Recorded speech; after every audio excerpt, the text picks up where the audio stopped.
Hello, can everybody hear me?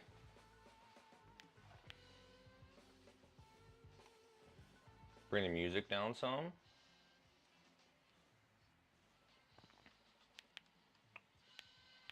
Hello, can everybody hear me? Alright, cool. I think we're gonna get ripping and rolling here then. Alright, well, I actually need to bring this down. Give me a moment.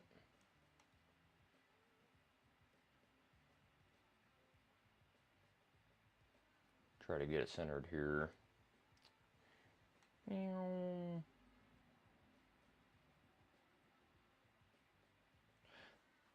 That'll work for me. Alright, well, I hope everybody is having a good day today. As you can see, I finally opted to buy a new camera, so it looks pretty good. It auto tracks and everything, so I can move over yonder and it'll follow me and everything like that. It's pretty good camera. Um, got to get this set up here. So, because y'all know I like to move around a lot, so when I'm moving around my studio here, you can kind of track me around. And yeah, I keep forgetting that when you put your arms up like that, it has it freeze. So that's my apologies. New camera. Anyways, so yeah, so we're gonna do some interesting things today. I wanted to look at some more processy sort of stuff, but I decided to kind of pivot, and we're actually going to be taking a look at some tier lists. I randomly decided to do some tier lists because I felt like that was something that would be pretty fun to do. So why the hell not? Let's go ahead and check it out and see what we can knock out here. First things first, as always, I'd like to knock out some housekeeping things. So if you haven't been over to my website recently, I do have some new stuff up in the store. I made a mini sketchbook recently. Here it is. It's only $2, and then as well, you guys do get a free drawing on the back. So the drawing that I had done recently on one of the orders, I did a Hellboy for somebody. So it's just a way for me to practice. There's 75 of them that are going to be out there. There's 14 drawings in the actual book itself, and that's what it looks like there, as you can see. And so yeah, you just get a free drawing on the back. It's just a way for me to practice. There's 75 of them, and then as well, like I did a little street angel. There's like a Fat Freddy's cat. There's a Hellboy. Like here's a Dick Tracy for somebody that I did, and a Space Ghost. They're limited to 75, so just to be aware of that. I do have to save some for the cons as well, and I've sold through 9 of them so far. So at some point I'm gonna have to cut it off. But if you want to grab one, they're available on my website for free. Next thing I wanted to take a look at was Sean Crystal from Ink Pulp. He had dropped his. I'm going to bring this over here. He had dropped his. Um, Man, if I could speak the English today, he dropped his Kickstarter, and I would honestly highly recommend to check it out. I'll go ahead and drop that into the chat here. Man, if I can find my YouTube box, here we go. Go ahead and pop that in there for you guys, and then I'll throw my website in here as well.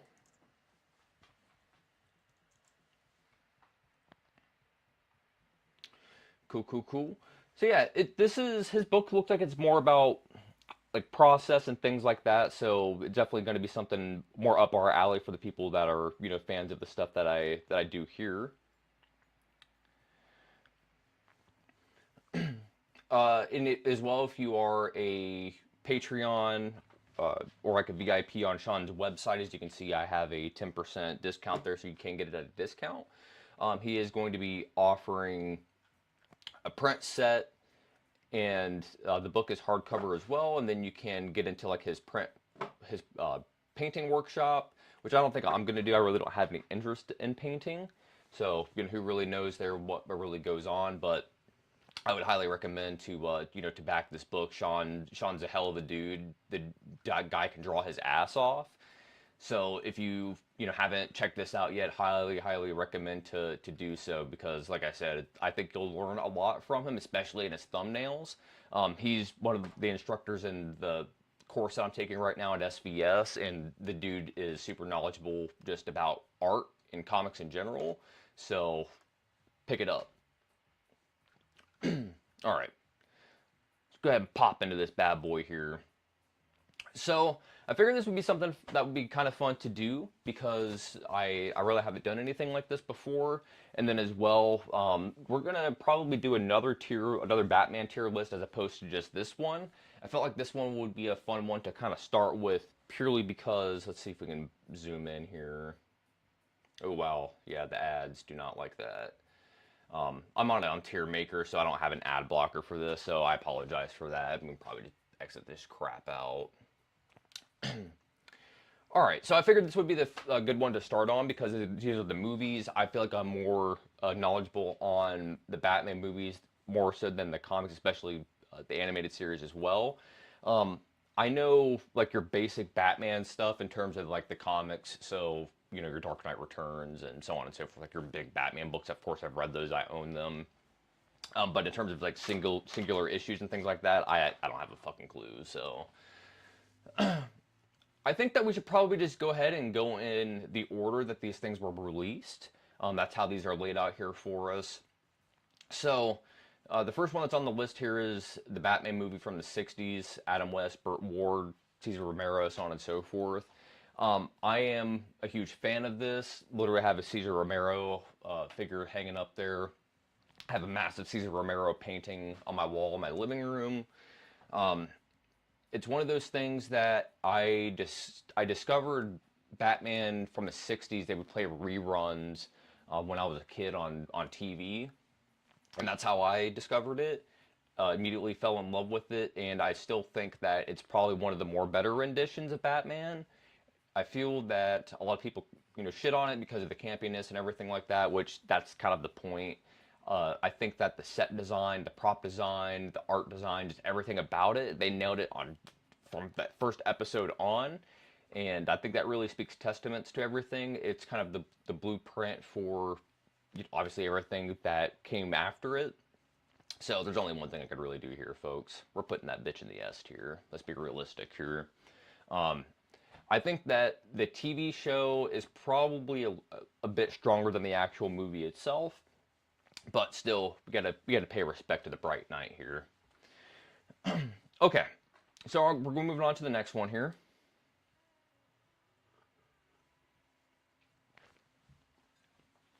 It's gonna be '89 Batman. So this, I flip flop back and forth every once in a while, just in terms of like the movies that I like or watch. '89 Batman is one of those movies that I always put at the top of my like all-time list. I always kind of flip-flop between like Batman, the original Ghostbusters movie, Evil Dead 2. It's kind of like the three that I probably flip-flop between the most. On like, it just kind of depends on the day. Again, really comes down to art design, prop design. Michael Keaton is fantastic. Jack Nicholson is fantastic. Everybody in the movie is great. I really don't know what else to say about it. I think that in terms of like the way that you want a Batman movie to be in terms of the comic books, this was it. There really weren't any movies that came out previous to this that were like the comic book. It was more or less like they tried to kid it up, so on and so forth, and this was kind of that, oh no, we can take comic book movies seriously. I think there are some things that are in the movie that kind of bring it down just a hair. Uh, I really think that it should have been a little bit longer, and maybe like there's just like some things that might be missing from it. I really can't like put my finger down on exactly what it is, but I'm gonna have to put this one in the A tier. Like I said, this is like a personal favorite for myself, but I don't think that necessarily in like the pantheon of these other movies. I don't necessarily think that it really, fits in, I guess, with some of these other movies, especially once we get to the Nolan stuff, right? So, but this is probably going to be at the very tippy top of A.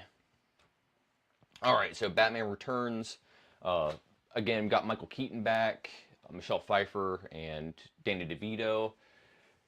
Um, I love this movie. I think that this is just Tim Burton being like, you just see how much money that first Batman movie made? Yeah, I'm gonna make my own Batman movie because like Batman Returns is like that is a Tim Burton Batman movie.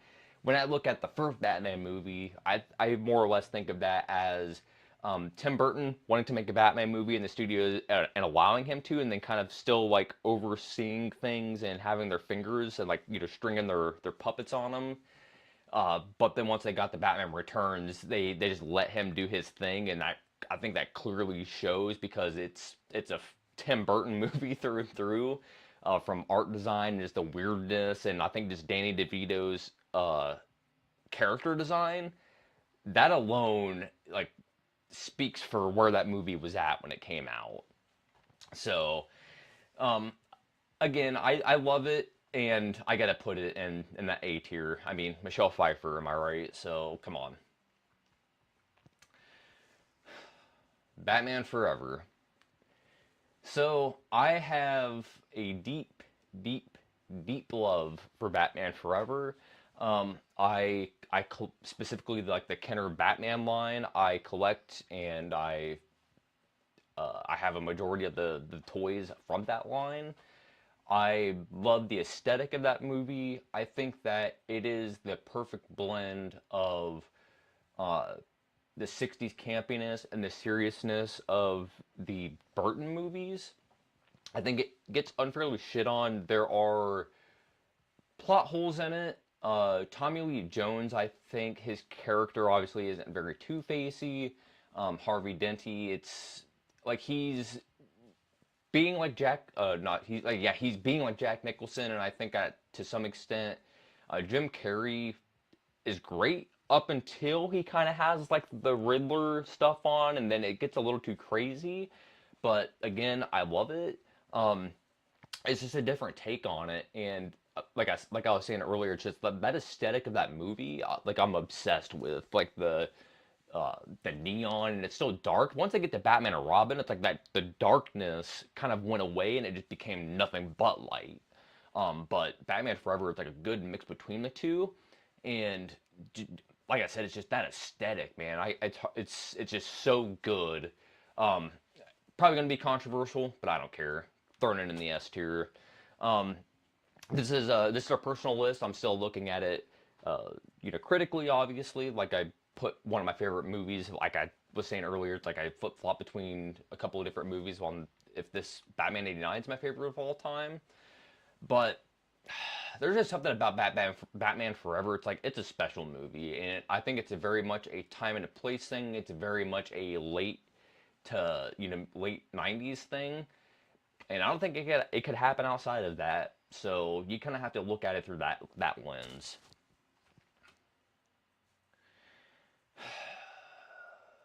Batman and Robin.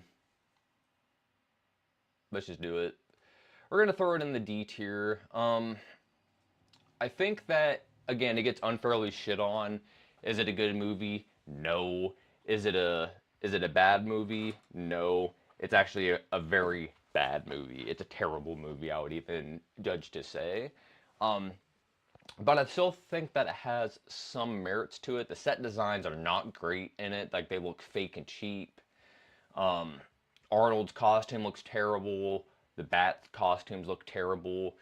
For me, and is why it's not in the F and it's still in the D, is strictly because I think there are some gags in this movie that like work pretty well. Um, and I'm just like, all right, you gotta hand it to him. You know what I mean? Like it. Uh, this is one of those movies that I like to put on, and if like I'm hanging out with my friends or whatever, like we'll throw this on and like watch it and just kind of like, you know, talk shit on it and commentate over top of it. It's kind of like one of those movies that it's so bad it's good. You know what I mean? It's like that's like the category I would put this in. However, there are sections in it that are freaking boring and they drag and they drag. But when you're in a setting with friends and you're just kind of talking shit over top of it, you really don't notice those kinds of things. So again, I kind of have a soft spot for it just because of that. It's kind of one again, it's one of those movies we just throw on and talk the shit on.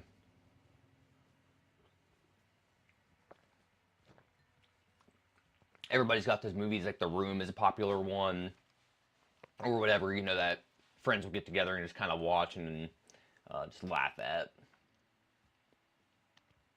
All right, Batman Begins. So the Nolan movies I really like. I think that The Dark Knight Rises, and I think this is a sentiment that a lot of people share with me, is that it's the weakest out of the trilogy. You know, I think that um, Batman Begins out of the three, for as ridiculous as it sounds, because I know that a lot of people will say, no, The Dark Knight, that's the one. I think I love it. It's a little long. I have a beef with like super long movies. Uh, Time is of the essence for a lot of things that I do. So when you're sitting in place for 3 hours plus at a time, it's like I could have had like half a comic page done or more, right? So it's like it's kind of one of those things to me now, where time is everything. So I don't like to watch longer movies anymore. Um, when I first started reading comic books, I've kind of told this story in the past, but just since we're here, when first started reading comic books, the that was in 2008. So that was when The Dark Knight had come out. Obviously, fucking Batman was super, super, super, super hot, and it's not like the reason why I started reading comic books because it's not, but it just happened to be in the same year. So when I walked into the comic book shop for the first time, you know, there was just Batman everywhere. So I kind of have like a soft spot for it just because of that, just because it kind of brings back like nostalgic memories from when I first started reading comics, and all that good stuff. But Batman Begins, I really like it. I'm always a fan of like Batman doing street level crime bullshit. I think Scarecrow is an awesome villain. I I hate it when Batman gets all the crazy villains. Like I love it when he's just beating the shit out of muggers, you know, like year one type stuff. So I'm throwing this one in the S tier. Might be a little controversial, but that's where I'm going to throw it. Same thing with the Dark Knight. Let's be realistic here. We're throwing that one in the S tier as well. Heath Ledger, classic. Everybody on the face of the internet has talked that movie into the ground, so I really don't think I really need to elaborate on it much. I think, however, I will say that I think that first like 15, 20 minutes, that opening sequence at the bank, like chef's kiss. That's beautiful sequence. Um, that was the first movie that I saw on Blu-ray, I believe, and I remember like that opening shot of the you have the helicopter or it might be a crane. I think it's a helicopter shot, but looking over top of the city skyline, just like looking at the buildings, being like, "Holy shit, that looks crazy!" Like how good that looks. And that was like my big takeaway from when I had first seen the Dark Knight when it had first come out. Um, so then the next one we got on the list here is The Dark Knight Rises, and we kind of talked about that a little bit. I'm not a big fan of longer movies. There's weird plot holes that are in it. People have beef with the way that Bane sounds in the movie. It's whatever, I get it. Honestly, I think this is kind of like one of those things that's like a B tier to me personally. Again, personal list here, but when I look at it, um, I own the Nolan trilogy on Blu-ray, and I never rewatched that movie. I never put it in my Blu-ray player and watch it. And I'm not entirely sure why. I think it's one of those movies that like I saw once or twice and I got my fill out of it, and it's like I don't need to rewatch that. You know what I mean? Like I got my fill out of it. So that's where I'm at with that movie. All right, so I think this is Batman v Superman here. Um, we're putting that in the D. pretty much the rest of these down here at the bottom are straight up just going right into this category. Let's just knock this bitch out. I'm not gonna waste everybody's time. This one, we'll stick in a B. These movies in the D tier, straight up, I don't care. I don't care about them. Um, I haven't seen either of the Justice League cuts, and I'm not going to because it's like I was so over comic book movies at this time. Like Marvel just shoving it down your throat. Hey, here's 6 movies coming out every fucking year, and same with DC. It's like here's 5 movies coming out every year. It's like, dude, like I was sick of it. Like I was over superhero movies. Like when the Avengers 1 came out, I remember I went to the movie theater and I saw that and I was like, okay, that was fine. And that was like the cutoff for me because like I was just over it already. And then look how long ago that came out. What, 2010-ish, I want to say, 2009, 2010 when the Avengers came out. Maybe a little earlier than that, but that's kind of my remembrance of the year. And look how many more comic book movies had come out since. Man, it's just like I just don't care. I just don't. So it's a me thing. Again, personal list, but I did go see the Batman. It again looked like a fresh, newer take. Like I had said earlier, obviously the Batman Begins is in the S tier here for me. I love Batman, kind of in that startup, dealing with street crime, beating the shit out of muggers, dealing with like the mafia and like that sort of thing. That's what I love about Batman. I hate the super villain bullshit. Like it gets too much, and it gets way too cartoony in some respects. Like obviously with the animated series, I think that's fine because it is a cartoon. But in terms of just everything else, I think just Batman just gets a little too crazy sometimes. And I think that it was a good blend of like a Nolan Batman and kind of like its own take. Um, so kind of excited to see, what else they end up doing with that Batman series. Cause Robert Pattinson, man, he was a pretty good Batman, so you gotta hand it off to him. So that right there is the first tier list that we had done. This is strictly just for the movies. I'm going to flip this back here and we're gonna grab another tier list.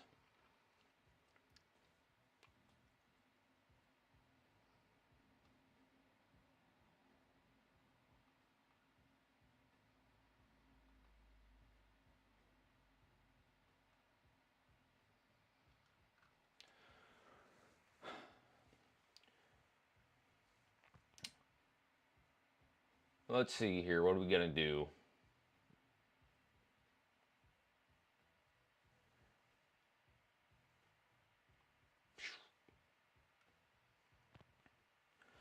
Let's do this. All right, so I figured that we could jump into some, because we were already talking about the Batman villains and the Batman movies. Let's go ahead and do a tier list on these bad boys then. Pun intended. All right. So the first one that we have on the list here is Uma Thurman as Poison Ivy. Now, I could possibly... I was going to crop it down so you guys didn't have to see the ads, but I'm just going to fucking leave it. Who cares?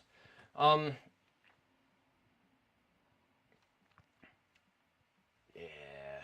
This website is freaking out right now.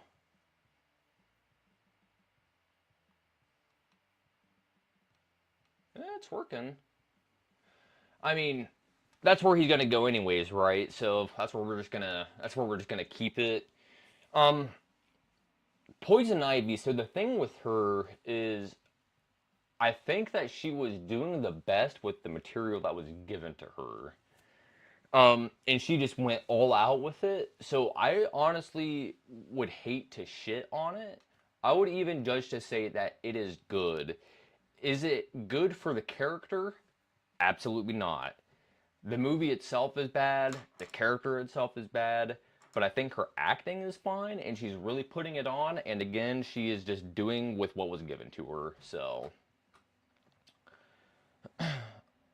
let's take a look at Tommy Lee Jones, Two-Face, Batman Forever. All you can do is laugh at it. It's comically like bad. That's exactly what you can do, is just laugh at it. Um, the whole Arnold thing with the ice puns and all of that, I can't. One of the things that I had seen recently was that I never had thought about before is there's a scene in it that he's like smoking a cigar, but that produces heat. So it's like, why is he smoking? Like, it doesn't make any sense lore wise. But then again, like, look at the movie that it's in. So it's like, if that's what you're worried about, then you got fucking problems. So,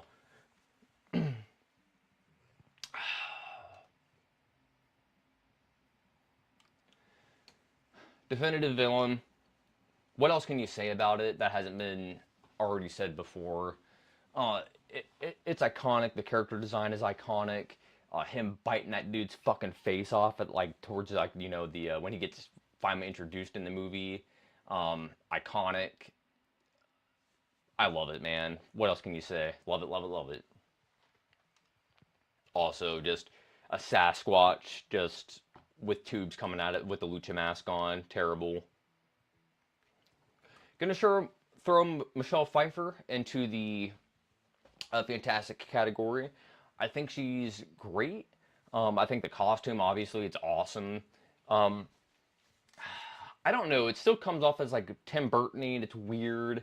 So that's kind of like what stops it from hitting that top thing. Because I really wouldn't categorize her as a villain, right? So it's kind of like a weird thing that she's even in this to begin with. But I get it.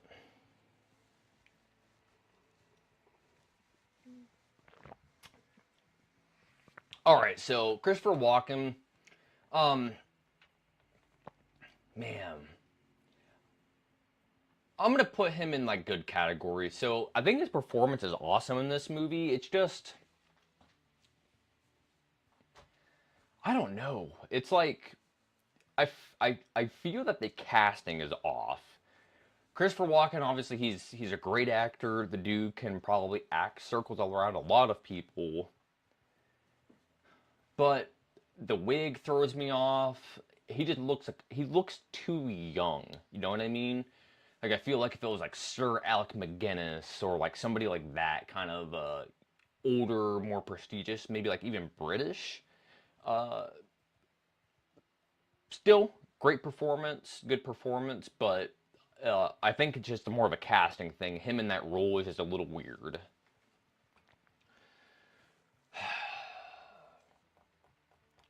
Like I was saying earlier, I think with Jim Carrey's Riddler, I love um, the Enigma stuff, but as soon as we get the actual costume on, it gets a little too much.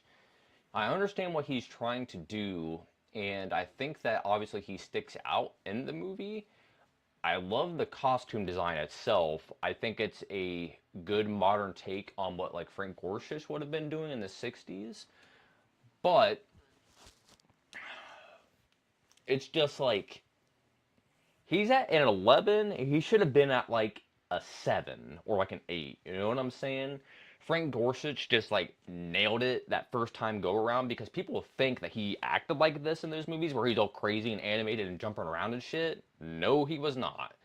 Um, he would laugh and he would giggle, but when he would get excited, which would only happen every once in a while, and he would kind of get that nervous laughter and kind of like look around and like stop himself because like he feels insecure, and that's like something that Frank Gorsich just did because of like his acting. You know what I mean?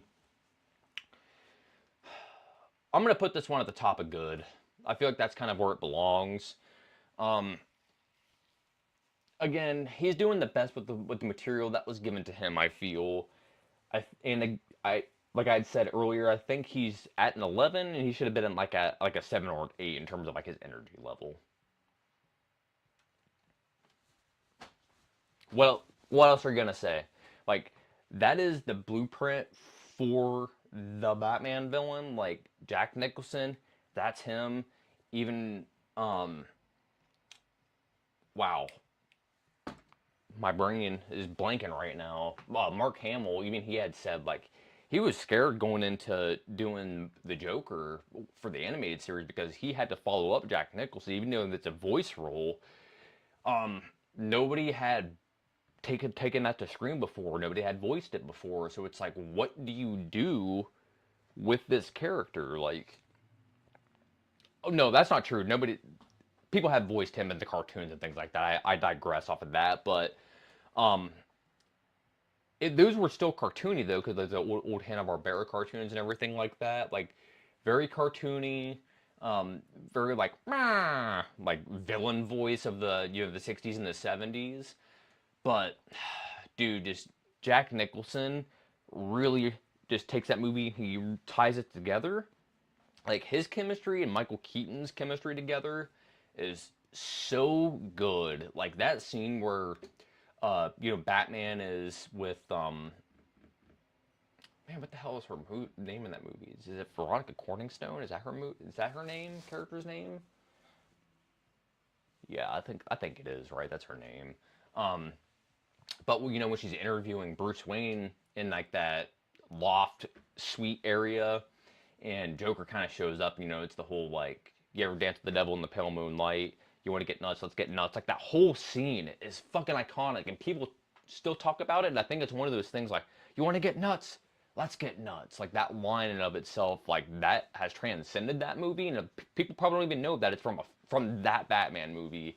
And I think that really comes down to, it's like those two being in that same scene together is just like lightning in a bottle, electricity, man. So good. Oh,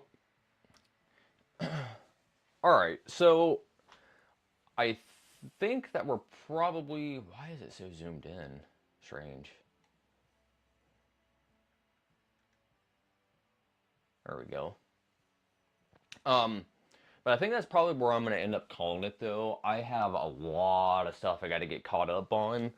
Um, I've had some personal stuff kind of happen recently, so I've been just busy in general, just with life, and I have a lot of drawing I got to get caught up on. I I got to get more of these done because my con for that's coming up is next Sunday. So I got to get more of these drawings done so that way I have those to sell. Because I hate going to cons and like drawing in front of people. It's like that's not why I go to cons, to like get commissioned, just sit and just stare at my paper, just draw. It's like you go to be involved with the community and like talk to your fans and like sell books and like be affable. That's like one of my biggest pet peeves is when you go to cons and you just see artists or cartoonists or whatever you want to say just like have their head down and just and they just have like an assistant with them, like selling the books and interacting with the people. It's like, why are you even there, dude? It's like, why? It's like that. So that's not why I go to my cons. So like, I want to get as much drawing as humanly possible done before I actually go there. So that way the drawings are already done and I can just show up, and that's that. Um, but yeah, so like I was saying earlier, I do have this sketchbook. It is out. This is like a fat stack of orders that's going to be going out. I only printed 75 of these, and I have 9 of them already sold. Probably gonna have to cut it off at like 25, so that way I have 25 for each of the cons that I have on the books here. Um, so yeah, feel free to go ahead and hit up my site and pick up a sketchbook or a comic if you haven't done so already. The second anthology, we are in the works of it currently. We're going to send it to print probably in about 5 to 6 weeks. That's probably when I expect to get it out. That's going to be an expanded issue. The first issue was 20 pages, well 24 pages technically. This next one is going to be 60 plus. The original one, everybody had done 3-page stories. We're going to be doing 6-page stories in this. So just from that alone, that's where the expansion is going to be coming from. So that's going to be a lot of fun. I'm going to shut this down. It's like destroying the RAM while I'm sitting here yapping my mouth.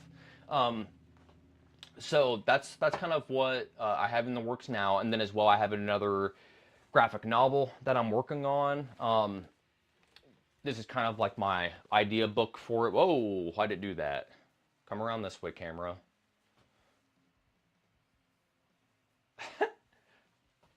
It's supposed to be tracking. What is it doing? Ah, craziness.